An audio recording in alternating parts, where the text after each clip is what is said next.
এখন আমি বক্তব্য রাখার জন্য আহ্বান জানাচ্ছি বিরোধী দলীয় চিফ হুইপ মোহাম্মদ নাহিদ ইসলাম, 184, ঢাকা 11। বক্তব্য রাখুন। বিসমিল্লাহির রহমানির রহিম। ধন্যবাদ মাননীয় স্পিকার। জুলাই গণ অভ্যুত্থান এবং জুলাই যোদ্ধাদের উপর আনীত শোক প্রস্তাবের উপর আলোচনা করার সুযোগ দেওয়ার জন্য। আজকের দিনটি আমাদের জাতীয় জীবনে অনেক ঐতিহাসিক একটি দিন, ব্যক্তিগতভাবে আমার জীবনেও। 2024 সালের 5ই আগস্ট তথা 36শে জুলাই শাহবাগ থেকে ছাত্র জনতার মিছিল নিয়ে আমি এবং আমার সহযোদ্ধারা এই জাতীয় সংসদের প্রাঙ্গণে আমরা এসেছিলাম। ছাত্র জনতাকে সাথে নিয়ে ফ্যাসিস্ট মুক্ত করেছিলাম এই মহান জাতীয় সংসদকে। সেই দিন আমাদের ভূমিকা ছিল বৈপ্লবিক। আজকে একটা ভিন্ন প্রেক্ষাপটে গণতান্ত্রিকভাবে নির্বাচিত হয়ে আজকের এই মহান জাতীয় সংসদে কথা বলতে পারছি, সেজন্য মহান আল্লাহ তাআলার কাছে এবং জুলাই গণ অভ্যুত্থানের সকল শহীদদের কাছে কৃতজ্ঞতা প্রকাশ করছি। মাননীয় স্পিকার, হাজারো শহীদের রক্ত মারানো আর অসংখ্য আহত পঙ্গু দেশপ্রেমিকের সর্বস্ব ত্যাগ করা মহান গণ অভ্যুত্থানের ফসল এই সংসদের অভিভাবক হিসেবে নির্বাচিত হয়ে আপনাকে অভিনন্দন জানাচ্ছি। মাননীয় সংসদ নেতা, মাননীয় বিরোধী দলীয় নেতা এবং মাননীয় বিরোধী দলীয় উপনেতা এবং সকল মাননীয় সংসদ সদস্যদেরও অভিনন্দন জানাই। আমি শ্রদ্ধার সাথে স্মরণ করছি আমার সেই ভাই বোনদের যারা নিজের বুক বুলেটের সামনে উন্মুক্ত করে দিয়ে আমাদের আবারও স্বাধীন করে নিজেরা স্মৃতি হয়ে গিয়েছেন। আমরা তাদের শাহাদাত কবুলের জন্য মহান আল্লাহর কাছে দোয়া করছি। একই সাথে আহত ও পঙ্গু জুলাই যোদ্ধা ভাই বোনদের প্রতি আমার সবটুকু আবেগ, শ্রদ্ধা আর ভালোবাসা দিয়ে কৃতজ্ঞতা জানাচ্ছি। তাদের সুস্থতা কামনা করছি। তাদের অমূল্য জীবন, রক্ত আর অপরিসীম ত্যাগের ফলে আমরা আজ সংসদ সদস্য। 24-এর গণ অভ্যুত্থানের বৈষম্য বিরোধী ছাত্র আন্দোলনের নেতৃত্বে অংশ নিয়েছিল ছাত্র, শ্রমিক, কৃষক, শিক্ষক, অভিভাবক, সাংস্কৃতিক কর্মী, আলেম সমাজ, তরুণ সেনা অফিসার ও সৈনিকগণ ও প্রবাসী বাংলাদেশি ভাই ও বোনেরা। অভ্যুত্থানে গুরুত্বপূর্ণ ভূমিকা রেখেছে আমাদের নারী সমাজ, সামনে থেকে নেতৃত্ব দিয়েছে ও নির্যাতিত হয়েছে।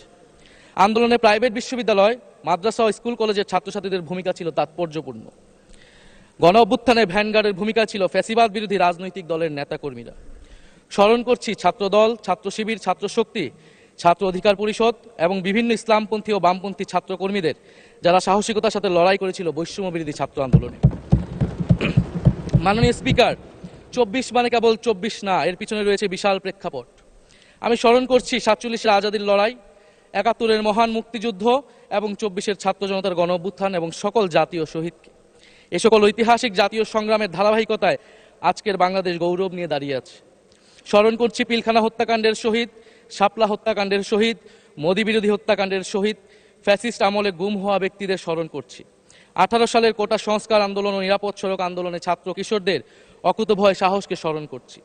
স্মরণ করছি আমাদের ভাই শরীফ ওসমান হাদি, যিনি তার সাহসিকতার মাধ্যমে বাংলাদেশকে একটি ইনসাফ ভিত্তিক বাংলাদেশ হিসেবে গড়ে তুলতে চেয়েছিলেন। তিনি আর আমাদের সাথে নাই। আমরা ওসমান হাদি ভাইকে স্মরণ করছি। শহীদ আবরার ফাহাদ ও শহীদ ফেলানী খাতুনকে স্মরণ করছি, যারা ভারতীয় আধিপত্যবাদের বিরুদ্ধে লড়াই করে বাংলাদেশকে আজকের এই জায়গায় নিয়ে এসেছে। 24-এর ছাত্র জনতার গণ অভ্যুত্থানে মাঠের নেতৃত্বের একেবারে সামনে থাকার কারণে আজকের দিনটি আমার জন্য একই সাথে আবেগের, কষ্টের ও আনন্দের। আমাদের সংগ্রামের সাথী শহীদ আবু সাইদ, শহীদ মুগ্ধ, শহীদ ওয়াসিব, 4 বছরের শিশু আহাদ, 6 বছরের শিশু রিয়া গোপ সহ প্রায় 150 শিশু শহীদ। মাননীয় স্পিকার, পুলিশের এপিসি থেকে ফেলে দেওয়া শহীদ ইয়ামিন, সাভারের আশুলিয়ায় ভ্যানের উপরে জীবন্ত অবস্থায় আগুনে পুড়িয়ে মারা কিশোর শহীদ সজল সহ অগণিত মানুষের স্মৃতি আমাকে প্রচণ্ডভাবে নাড়া দিচ্ছে। মাননীয় স্পিকার, আপনি মাননীয় সংসদ নেতা, বিরোধী দলীয় নেতা সহ সংসদের সকল সদস্য এবং আপনার মাধ্যমে দেশবাসীর উদ্দেশ্যে আরো স্মরণ করিয়ে দিতে চাই মাকে উদ্দেশ্য করে লেখা চিঠি 10ম শ্রেণীর ছাত্র শহীদ আনাসের, যিনি বলেছিলেন, একটি প্রতিবন্ধী কিশোর, 7 বছরের বাচ্চা, ল্যাংড়া মানুষ যদি সংগ্রামে নামতে পারে তাহলে আমি কেন বসে থাকবো ঘরে? একদিন তো মরতেই হবে, তাই মৃত্যুর ভয় করে স্বার্থপরের মতো ঘরে বসে না থেকে সংগ্রামে নেমে গুলি খেয়ে বীরের মতো মৃত্যু অধিক শ্রেষ্ঠ। যে অন্যের জন্য নিজের জীবন বিলিয়ে দেয় সেই প্রকৃত মানুষ। আমি যদি বেঁচে না ফিরি তবে কষ্ট পেও না, গর্বিত হয়েও জীবনের প্রতিটি ভুলের জন্য ক্ষমা চাই। আনাস তার মাকে এই চিঠি লিখে রাস্তায় নেমে গিয়েছিলেন, শহীদ হয়েছিলেন মাননীয় স্পিকার, যাদের আত্মত্যাগের কারণে আজকে আমরা এখানে বসে কথা বলতে পারছি। মাননীয় স্পিকার, জুলাই গণঅভ্যুত্থানের সাথে জড়িয়ে আছে দেশনেত্রী বেগম খালেদা জিয়ার সংগ্রাম ও তার আত্মত্যাগ। ওনার সংগ্রাম অনুপ্রাণিত করেছিল বাংলাদেশের তরুণ সমাজকে আত্মত্যাগ করতে, আত্মহুতি দিতে গণ অভ্যুত্থানে। আমরা আজকে তাকে শ্রদ্ধার সাথে স্মরণ করছি। মাননীয় স্পিকার, আমি বিশ্বাস করতে চাই আমরা যারা সংসদে বসতে পেরেছি কেউই এই শহীদের রক্তের সাথে বেইমানি করব না। কারণ জুলাই গণ অভ্যুত্থান মানে শুধু জুলাই গণ অভ্যুত্থান নয়, এটি নতুন বাংলাদেশের আকাঙ্ক্ষা। গণভোটের রায় অনুযায়ী আমরা যেমন সংসদ সদস্য, একইভাবে সংবিধান সংস্কার কমিশনের সদস্য। আমাদের সরকারি দলের বন্ধুরা অবিলম্বে সংবিধান সংস্কার কমিশনের সদস্য হিসেবে শপথ নেবেন বলেই আমরা বিশ্বাস করি। আমরা একই সাথে গণতান্ত্রিক সংস্কারগুলো সাধন করতে চাই। 70% মানুষ গণভোটে তাদের রায় জানিয়ে দিয়েছে মাননীয় স্পিকার। গণতন্ত্রে জনতার রায় সার্বভৌম, তার উপর কোনো আইন বা বিধান চলতে পারে না। মাননীয় স্পিকার, আমরা বিচার চাই, জুলাই গণহত্যার বিচার চাই, শরীফ ওসমান হাদি হত্যার বিচার চাই, গুম খুনের বিচার চাই, বিগত সময়ে হওয়া লুটপাট এবং দুর্নীতির বিচার চাই। জুলাই মানে নতুন বন্দোবস্ত, গণতান্ত্রিক অন্তর্ভুক্তিমূলক বৈষম্যহীন দেশ। জুলাই মানে আধিপত্যবাদ মুক্ত, ফ্যাসিস্ট মুক্ত দেশ। জুলাই মানে মানবিক মর্যাদা ও দায় ও দরদের বাংলাদেশ। মাননীয় স্পিকার, আমি শেষ করবো একটি কথা বলেই। আজকে সবাই এক বাক্যে স্বীকার করে নিয়েছেন যে জুলাই গণ অভ্যুত্থানের শহীদদের কারণে আমরা এই মহান সংসদে বসতে পেরেছি এবং এই মহান সংসদে আমরা সকলেই ফ্যাসিবাদ মুক্ত, ফ্যাসিবাদ বিরোধী লড়াইয়ের সৈনিকেরা এখানে আসিছি। আপনার প্রতি নিবেদন থাকবে কোনো ফ্যাসিস্ট তার দোসর যাতে আজকের এই মহান সংসদে বক্তব্য দিয়ে সংসদকে কলুষিত করতে না পারে।